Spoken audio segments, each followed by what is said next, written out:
Salut, c'est Max. Je te fais cette vidéo pour te rappeler qu'au moment où tu fais le choix de changer et d'avancer, c'est là où tu vas avoir l'impression de reculer et d'être comme une merde. Et tu l'as senti dans ton passé. À chaque fois que tu as voulu passer un niveau, tu t'es rendu compte que tu n'étais pas au niveau. Et donc cet effort et cette réalisation t'a fait souffrir, ça t'a fait mal. Et dans cette douleur, tu te sens comme une merde, mais ça ne veut pas dire que tu es une merde, au contraire, ça veut dire que tu es en train de t'honorer. Ça veut dire que tu as pris conscience de ce que tu voulais devenir, de ce que tu veux vraiment et surtout de ce que tu ne veux plus. Et donc tu prends conscience qu'il y a un écart entre la vie que tu veux vivre et ce que tu es en train de vivre. Et dans cet écart, c'est comme une illusion qui se perce. C'est comme si tu croyais qu'avant tout allait bien et tout d'un coup tu te rends compte que tout va mal. Mais ça ne veut pas dire que tout va mal. Ça veut dire que ça y est, tu as appris. Ça veut dire que maintenant, tu évolues. Et pour ça, ça demande de laisser mourir l'ancienne personne pour devenir cette nouvelle personne. Et donc, ça demande de mettre en place des nouvelles habitudes. Ça demande de revoir tes relations, de revoir ta manière de vivre. Peut-être physiquement aussi, comme ça a été mon cas. J'avais envie d'avoir un nouveau lifestyle, de faire plus attention à mon corps, de mieux manger, de me lever plus tôt. Mais ça coûte. C'est pas facile du jour au lendemain, quand j'ai pris la décision de me lever à 4 heures, et je vais être honnête, entre 4 et 5, c'est pas toujours 4 heures. Et parfois, si je suis encore honnête, des fois j'ai mal et je me lève à 5h30, parfois à 6 heures. Mais quand j'ai fait cette décision, je me suis dit non, à partir de 4 heures, ce sera mon heure. Je peux te dire que là, j'ai pris conscience de toute la douleur que ça me demandait dans mon corps, dans mon esprit, les embrouilles après que j'avais dans ma relation parce que tu n'es plus en train de vivre de la même manière, pareil par rapport à l'heure de ton coucher. Ça veut dire que te lever à 4 heures, ça veut dire qu'il faut que tu manges à 18 heures pour en fait te coucher à 20 heures. Et en fait, tu sais plus, il y a tout qui change et tu deviens fou. Mais ça, c'est juste par rapport au corps. Mais imagine dans ta vie, par rapport à une relation, par rapport à un projet. En fait, dès que tu veux passer à un nouveau niveau, tu te rends compte que tu es en bas du nouveau niveau que tu veux atteindre. Et en fait, la vie, c'est ça. La vie, c'est tu construis ta pyramide et quand tu arrives en haut de ta pyramide, en général, ce qui se passe, c'est qu'il y a une grosse crise qui arrive. Et très souvent, c'est une crise relationnelle. Très souvent, il y a une énorme douleur avec une personne qui vient shaker, chambouler tout ton château de cartes. Il y a tout qui tombe. Et tout d'un coup, tu te dis non, mais en fait, c'est pas ça que je veux vivre.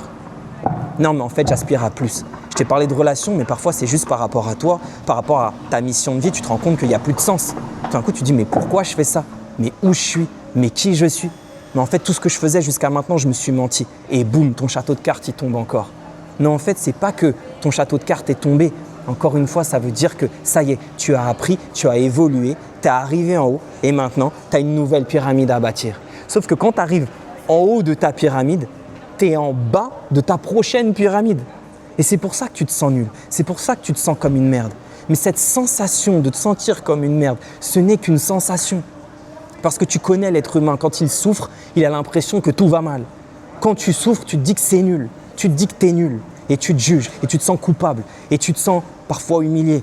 Parfois, tu regrettes un peu. Et tu dis, mais en fait, j'aurais dû faire ça plus tôt. J'aurais dû prendre conscience de ça plus tôt. J'aurais dû me réveiller plus tôt. Non, il ne fallait pas que tu te réveilles plus tôt. Ça veut dire que maintenant, tu es prêt. C'est pour ça que tu te réveilles maintenant. Si tu ne t'es pas réveillé avant, ça veut dire que c'est parce que pendant tout ce temps, tu t'es préparé et tu as appris.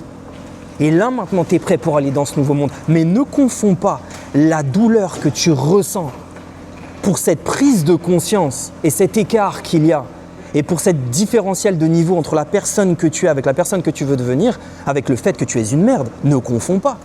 Je le répète, ça veut dire que tu es en train de t'honorer. Quand tu avances vers une vision, quand tu fais des efforts et que tu souffres avec des efforts pour accomplir une vision qui est la parfaite expression de ce que tu es, de tes plus hautes valeurs et de ce qui vibre à l'intérieur de toi, ce n'est pas être une merde, c'est être un guerrier qui s'honore. Et c'est ce que tu es en train de devenir. Donc prends conscience de ça. C'est tellement important. Moi, ça me rappelle la dernière fois que j'ai eu cette sensation-là. J'ai eu la première fois quand j'ai eu mon accident. Avant mon accident, je voulais rendre fier mon père. Je lui ai dit, t'inquiète pas, papa, tu verras, je serai millionnaire. Et donc, je faisais tous les business de la planète. Et dans tous ces business de la planète, je croyais que j'étais un crack. Je croyais que j'étais le king. J'étais là, j'allais au festival de Cannes dans une Maybach qui n'était pas la mienne, bien sûr. J'accompagnais des gens. Et donc, j'étais dans la Maybach, je travaillais dans la conciergerie privée. Je faisais des trucs de dingue, j'étais là, je faisais des voyages avec des princes, j'allais en Égypte, je me sentais là-haut. Et tout d'un coup, boum, accident. Quand je me réveille de cet accident, j'ai 8 mois de convalescence. J'ai été touché à la nuque, je ne sentais plus mes bras et mes mains. Je le répète à chaque fois, mais c'est important, c'est mon histoire. Et quand je me réveille de cet accident, je me dis, mais en fait, c'est de la merde. Mais où est-ce que je suis? Mais qui je suis? Mais qu'est-ce que je fais? Ça n'a pas de sens tout ça. Tout ça pour faire plaisir à mon père, mais moi là, est-ce que je me fais plaisir vraiment? Sachant que mon père ne m'a pas demandé tout ça, hein. C'est moi, j'étais dans ma phase. Et là, je me dis, mais qui je suis? Qu'est-ce que je veux faire? Qu'est-ce que j'aime faire? Qu'est-ce que j'aimerais accomplir? Et là, je me mets à changer ma vie. Je me mets à faire de la PNL, de la programmation neurolinguistique. Et quand je me mets à faire de la PNL, je me dis, mais je suis nul. Quand je me mets à faire tout ça, à mettre tous ces efforts en place, je me dis, mais je suis nul. Et en fait, tu dis, mais combien de temps je vais mettre? Combien d'efforts je vais devoir mettre en place pour accomplir ça? Et après, tu rebâtis ta pyramide jusqu'à la prochaine crise. Et de crise en crise, en fait, ce que tu fais, c'est que de cette crise jusqu'à ta nouvelle pyramide, jusqu'à la crise d'après, entre ces deux points, c'est ce qui s'appelle ton évolution, ta transformation. Et tu passes de point en point, en point, en point, de crise en crise, en crise. Et c'est ça qui crée ton évolution. Donc ce que tu as vécu n'était pas mauvais. Tu t'es peut-être juste éloigné de ton centre pour que tu puisses prendre conscience de l'importance de ton centre et pour revenir à ton centre. Je connais aucun être humain qui est né et qui a vécu toute sa vie sur son axe. C'est faux, sinon on ne serait pas en vie. Pour moi, je pense sincèrement que cette vie, ce n'est pas un chemin vers quelque part, c'est un retour à un endroit que l'on avait oublié. Et cet endroit, chacun en appellera le mot. On peut appeler ça la source, on peut appeler ça le tout, on peut appeler ça Dieu, on peut appeler ça l'univers. Mais pour moi, l'expérience de la vie, c'est avant tout croire que tu vas quelque part, mais c'est l'appât du destin pour que tu reviennes à ta source de là où on vient tous. Et donc, elle est là la clé. Je pense que quand tu vis cet effort, vis-le comme ce petit qui monte sa cabane. Le petit qui monte sa cabane, tu crois qu'il pense que c'est une merde? Mais pas du tout. Il est heureux. Il monte sa cabane le premier jour, il est là, il casse les bouts de bois, il les met ensemble, il n'en peut plus. Il transpire, mais il pense qu'à ça. S'il n'avait pas d'horaire, si ses parents ne venaient pas le chercher, il continuerait, il ferait sa cabane jour et nuit. J'ai vu une émission là, avec des petits qui faisaient ça, j'ai halluciné. Mais il la ferait jour et nuit, sa cabane. Après, le petit revient le lendemain, sa cabane, elle a été défoncée par le vent. Qu'est-ce que tu crois qu'il fait? Il l'abandonne, sa cabane. Tu crois qu'il se sent comment? Il n'en peut plus, mais c'est pas grave. Il va remettre tout ce niveau d'effort pour bâtir sa cabane. Et le jour d'après, qu'est-ce qui se passe? Il revient, sa cabane, elle est encore au sol, parce qu'il y a des animaux qui sont arrivés. Et il revient le jour d'après, sa cabane, elle est encore au sol, parce qu'il y a des petits, ils étaient jaloux, ils ont détruit sa cabane.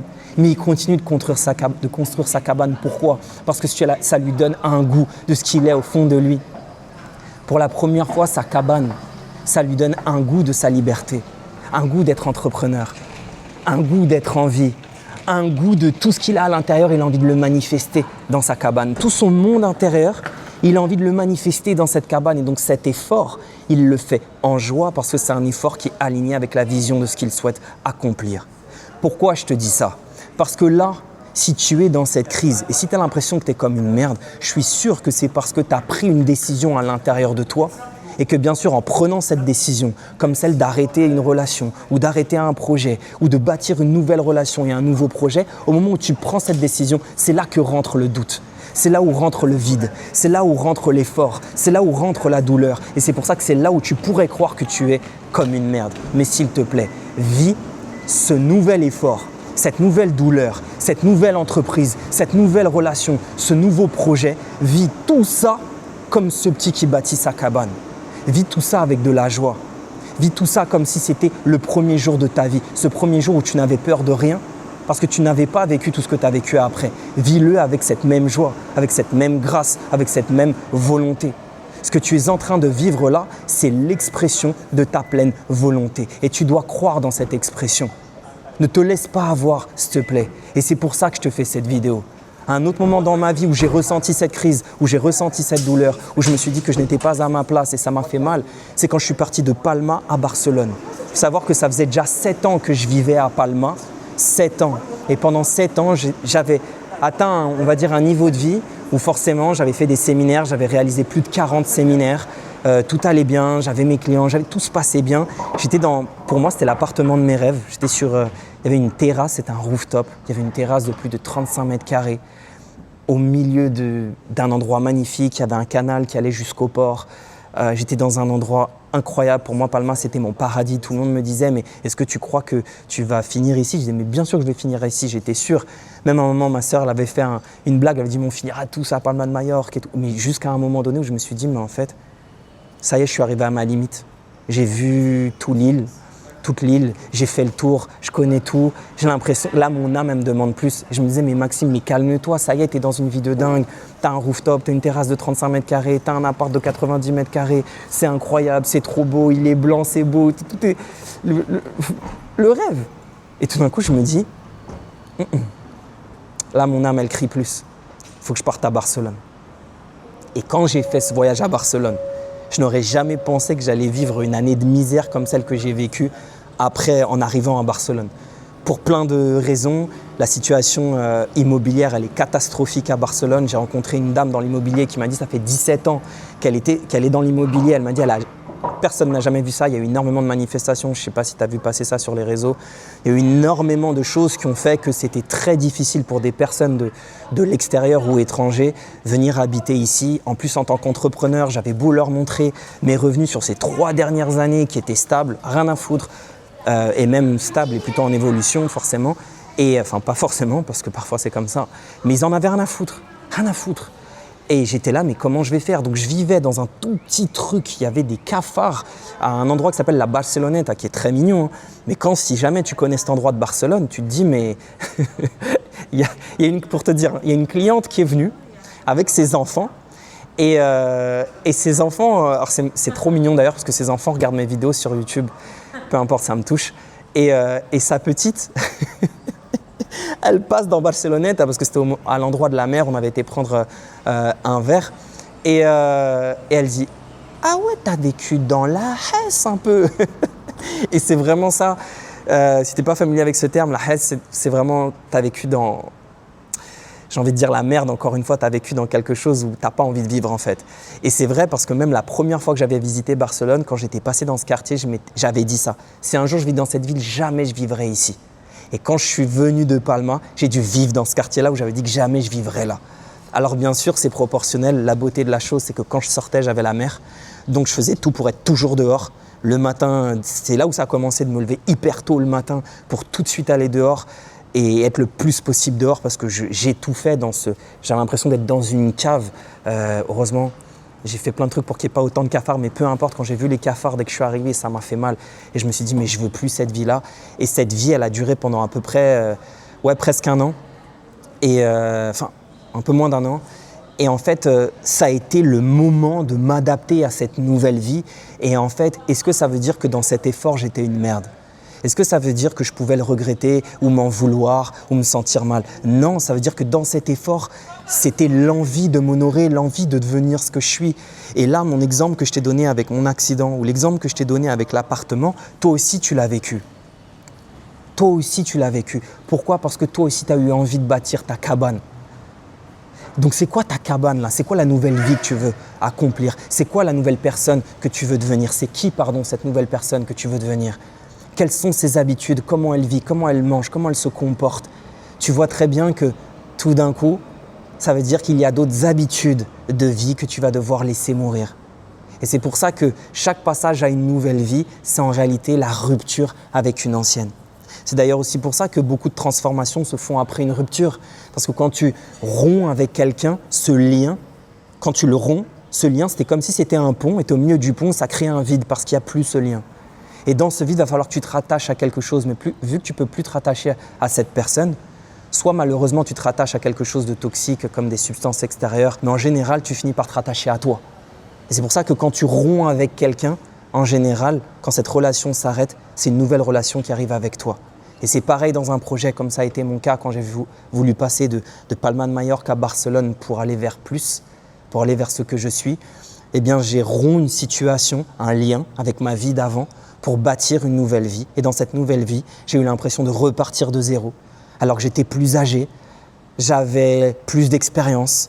Mon ego, il s'est fait frapper parce que j'avais l'impression d'être mieux et genre, comment je me mérite ça? Mais ouais, mon gars, si tu veux aller vers tes rêves, c'est pas ça, aller vers tes rêves. Aller vers tes rêves, c'est ça pour revenir ici. Et elle est là, la clé. Donc en fait, c'est vraiment ce que je voulais te dire. Prends conscience que là, tu crois que tu es en train de souffrir, mais tu es en train de t'honorer. Parce que tu souffres pour quelque chose de noble, parce qu'il n'y a rien de plus noble et de plus honorable que d'écouter ta vérité et d'aller l'accomplir. Parce qu'en réalité, quand tu fais ça, c'est que tu es en train d'y croire. Tu sais pourquoi c'est honorable de croire? Parce que par définition, quand tu as envie de croire en quelque chose qui n'est pas, ça veut dire que tu es dans la magie de la vie. Ça veut dire que tu fais partie des grands, parce que ça n'existe toujours pas. Et donc l'effort mental qu'il te faut pour croire en quelque chose qui n'est pas encore là, C'est l'effort mental qu'ont fait tous les grands pour manifester tout ce que tu vois autour de toi. Un avion, un téléphone, une table, le monde que tu vois et les choses qui t'inspirent dans ce monde ont d'abord été crues. Quelqu'un a d'abord cru en ces choses-là pour ensuite manifester cette croyance dans un effort physique qui a matérialisé ce que tu vois. Et surtout, pendant l'accomplissement de cette chose, il y a eu plein de micro-ruptures, de micro-douleurs. Il y a eu énormément de doutes dans l'accomplissement de cette chose. Mais quelles que soient les circonstances, la personne a continué de croire. Et si tu regardes cette vidéo jusque-là, c'est que toi aussi tu as envie de continuer de croire. Et ça veut dire que toi aussi tu as continué de croire. Et c'est pour ça que je te fais cette vidéo. Parce que je t'assure que si tu es à bout, c'est justement que tu es en train d'arriver au bout. Et quand tu vas arriver au bout, tu vas te rendre compte qu'il y a encore autre chose. Donc ce que je te propose ici, c'est au lieu de voir, tu l'as compris, et ce serait la synthèse de cette vidéo, au lieu de voir cet effort, cette douleur, ce recul que tu perçois, vois-le comme en fait un moment de ta vie dans lequel tu es en train de t'honorer vraiment et vis ce moment avec joie. Vois ta grâce dans cet effort, dézoome et regarde-toi combattre. Continue de te battre, continue de combattre, continue d'aimer, continue de croire et regarde cet enfant qui continue de croire. Regarde-toi avancer, dézoome. Si tu étais ton propre père ou si tu étais ton grand frère ou si tu étais ta propre mère, dézoome. Et qu'est-ce que tu dirais de cette personne-là qui est en train de se battre pour ses rêves? Est-ce que tu lui dirais t'es une merde ou est-ce que tu lui dirais continue, c'est beau ce que tu es en train de faire? Est-ce que tu lui dirais « non mais ça ne sert à rien, arrête » ou est-ce que tu lui dirais « continue » parce que c'est de ça, c'est à propos de ça qu'est la vie. C'est de continuer, de croire, d'avancer et de s'honorer. Donc est-ce que tu es prêt à t'accomplir? Dis-le moi dans les commentaires. J'ai envie de savoir encore une fois où sont mes guerriers. Écris-moi par rapport à cette vidéo ce que tu en penses, ce que tu es en train de vivre ou ce que tu vas accomplir ou dans quel état d'esprit tu es en ce moment et ce sera un plaisir pour moi de te lire et de te répondre. Et si tu ne le sais pas, j'ai une newsletter qui s'appelle les textes de pouvoir et mon but est de t'écrire un texte chaque semaine justement pour te reconnecter à ton pouvoir. Le lien est dans la description de cette vidéo. En attendant, on avance comme d'hab avec amour et foi. Et foi.